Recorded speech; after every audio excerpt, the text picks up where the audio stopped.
Story 1. Get used to talking to everyone, everywhere, anytime. It doesn't mean to talk their ear off, but little comments to engage other people here and there go a long way. Then, when you have an opportunity to talk to a girl you like, it will just be another conversation. It's also good for you as a person because random conversations are interesting. Story 2. Life isn't fair. Don't expect dating to be. Not everyone is going to like you, and that's fine. Don't be embarrassed about your hobbies. You play Warhammer 40,000? Cool, say exactly what it is and why you enjoy it, and say it with confidence. If you're finding it extremely difficult to make plans with a girl, you have to continuously start the conversations. Just move on. Story 3. Straighten up your house and definitely clean your bathroom before the meeting because you never know. If it doesn't go that far, at least your house is clean. Story 4. When she says she's not ready or not interested in a relationship, it always implies with you. Then move on. Don't ever wait for someone. Put your time and energy into someone who matches it. Story 5. Some women flake. It happens. They change their mind about the plans you had together and make up some reason to cancel or simply don't show up. Don't bother calling her or bothering her afterward. She's not interested and never will be. If she actually is interested and canceled for a legitimate reason, she might call you. Story 6. If they like you or are interested in you, it shouldn't feel difficult to set up a date or meeting. I'm sick. Something came up. With no attempts to reschedule or offer a rain check, just means you should move on. People are incredibly unreliable now, so save your resources and time for those who respect that. Story 7. The only thing that should be a first on a first date is meeting your date. Trying new foods, activities, or going on random adventures are for later in a relationship. At the beginning, you'll look your best if you know what you are doing. Story 8. Hygiene. Take care of yourself and everyone will notice. Moisturize, clip your nails, smile, and be well kept. Reciprocity. Invest enough, but if she is not trying, move on. Take the hint. Always stay mature. You have options just like she does. So don't take it personally when she isn't enthusiastic. Conversation. Ask her questions. Find what she is passionate about, either directly or indirectly. If she isn't passionate about something, move on. It doesn't matter how pretty she is. Story 9. If she plays mind games and if you like her, then call her on it. If she continues to play them, drop her. If you aren't into her, drop her at the start of mind games. Life is too short to put up with that. Story 10. Do not get attached early. First dates are meet and greets, nothing more. More women will not be interested than interested. Specific to online dating, assuming you are at least somewhat attractive relative to the average male, it is a numbers game more than anything else. Story 11. Don't fall in love before the 6 months are over. They are never as perfect as they seem, and neither are you. Wait until you are both the normal version of yourselves. Not this extraordinary, I'll do anything for you nonsense. Story 12. To start with, I am a millennial and maybe I don't understand what the cool kids are doing today, but I've been cruising around this thread for a while and thought I would share what I have learned in my time. People seem to be really struggling out there, and maybe this will help. With that being said, I hope I don't offend anyone. I imagine all this applies to all types of people, and I am just sharing from my perspective. I'm going to skip anything about hygiene, overwhelming narcissism, not being able to pay for your share of the date, having a suspended license, already being married, and just assume you are a normal person for the purposes of this article. Women are people just like you. We are all just people. Never go to a movie as a first date. What a terrible idea. Who on earth made that a thing? I will never know. Probably movie theaters. Why would you do something where you can't talk to the other person? How women are used to being approached depends a lot on what part of the country you are in, as I am American. If you are on the West Coast, women tend to be a lot more empowered and are more likely to ask you out, pick the spot for the date. I've even had women insist on paying, like really insist. In the South, women tend to expect men to drive the date a little more, and that is fine. Just remember to be considerate of the other person's time and what they want to do. In the Midwest, it tends to be pretty level ground. In the Northeast, women tend to be more direct. Never ask a woman out in a place she can't get away from you. This is super important. I don't care where it is, if she is at work or if she can't walk away, then you are putting someone in a really uncomfortable position. You can easily turn what would have been a yes into a no and really ruin someone's day or shift. It's just really rude. Ask the woman what she likes to do. This is a great life hack because most people will just tell you. It's not a trick. Pay for the date. I would say in general, whoever asks the other person out should pay. But in most of the country, women will be expecting you to pay for the date. This is just old school cool. You asked her to hang out with you, and you are agreeing to absorb the cost of that. This can be more complex. Maybe you are both older. Maybe she has made it clear she is paying for herself because her independence is important to her. If she is really insistent on splitting the bill, it could be a subtle hint that there won't be a second date, and she is trying to save you a little face. This is on you, guys. Read the room. I will tell you a secret I learned, and that is to make the first date as low cost as possible. This does you both a few favors. You don't want to make her feel obligated to you in any kind of way, and this really cuts down on that. It allows you to make the gesture of paying out of courtesy rather than creating some sort of $50 or $100 debt the person has to you now. Low-cost dates allow you to be a gent and show you know the rules without making it weird. It's better to create an aura that this could be something you might have casually done on your own, but you invited her along because you thought she would enjoy it too. You really want to avoid the vibe that this is some kind of event you have orchestrated for her benefit and you are just putting in work by going to some restaurant or activity that you wouldn't normally do. Take her to somewhere you have already been. I have my go-to restaurants that I know are good. Spots that I know are cool to hang out or do stuff because I have been there multiple times.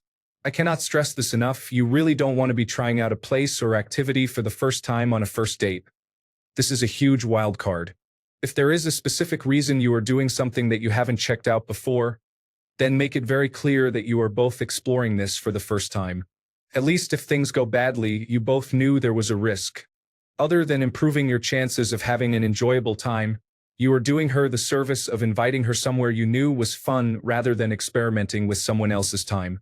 Always make sure the option of leaving at any time is readily available to both of you. Do not share a ride. Compliment her when you first see her.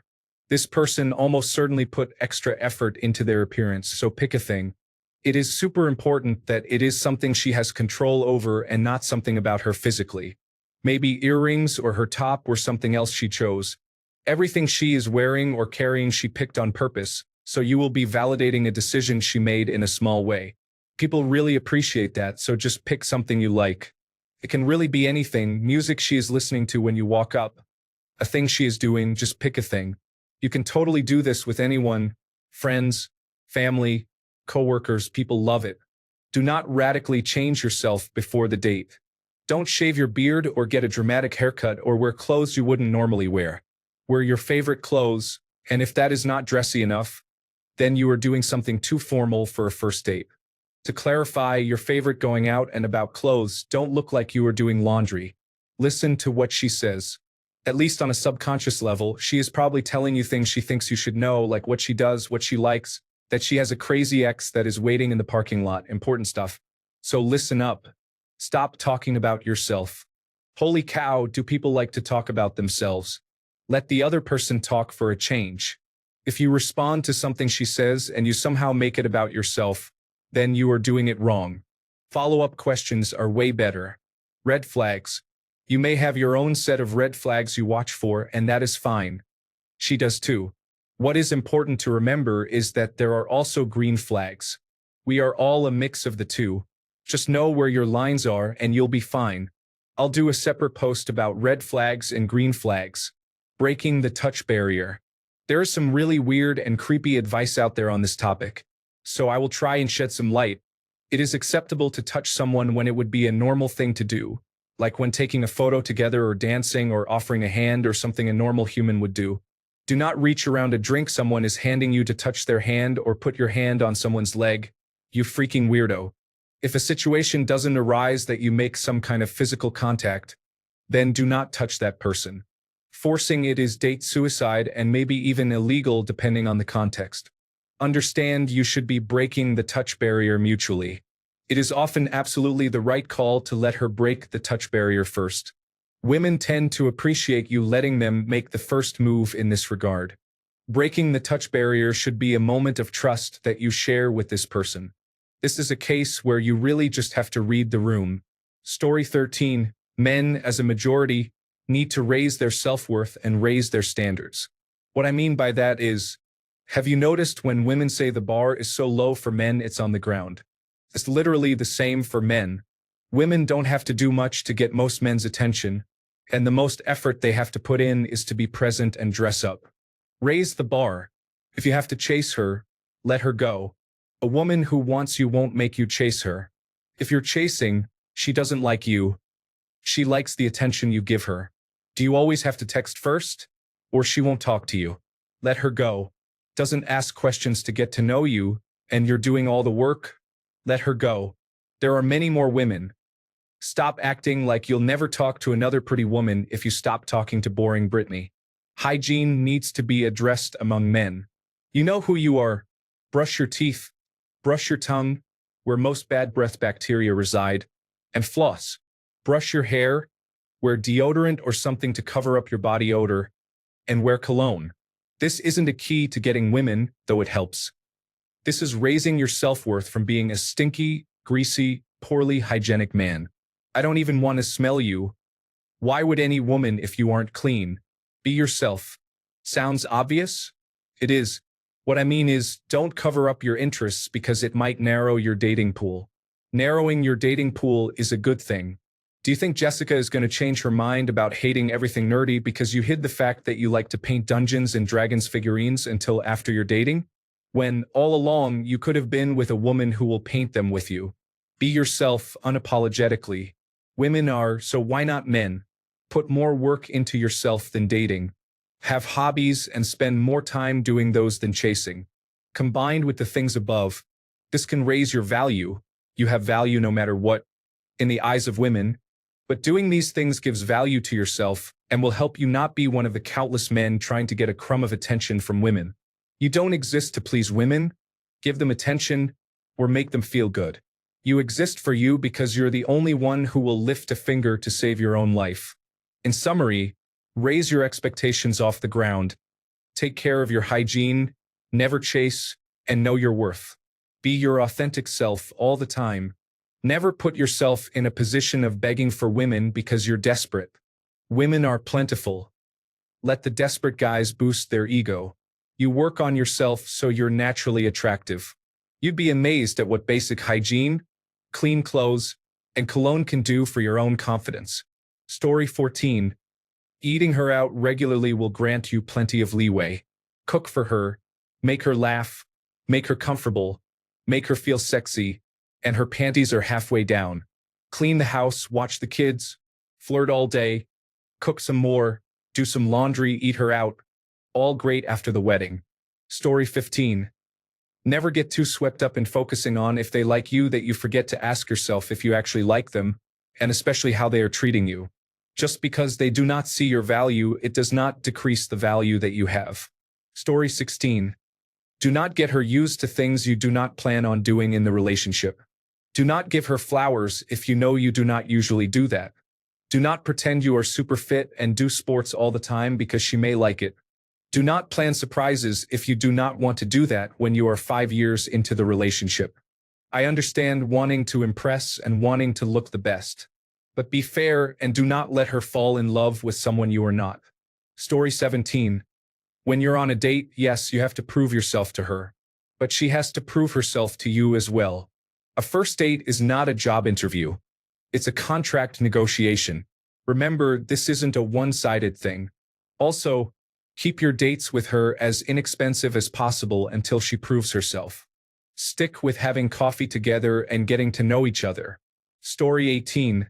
Here is an updated chart about where people fit into relationships based on how you are perceived. Relationship Zones 3.0. Story 19. There is no real replacement for getting fit and working on how you look. If you aren't doing well in that department, putting a lot of effort into other areas represents a lot of wasted effort. Story 20. If she deliberately doesn't reply, don't double text. If she keeps putting off fixed dates, brushes off potential dates with words like maybe or let's see, and finds reasons not to show up as soon as a date comes up, then move on. She's just using you for attention and validation, stringing you along, and doesn't like you that way, also known as putting you in the friend zone. Women will make themselves available and make it really easy for you if they like you.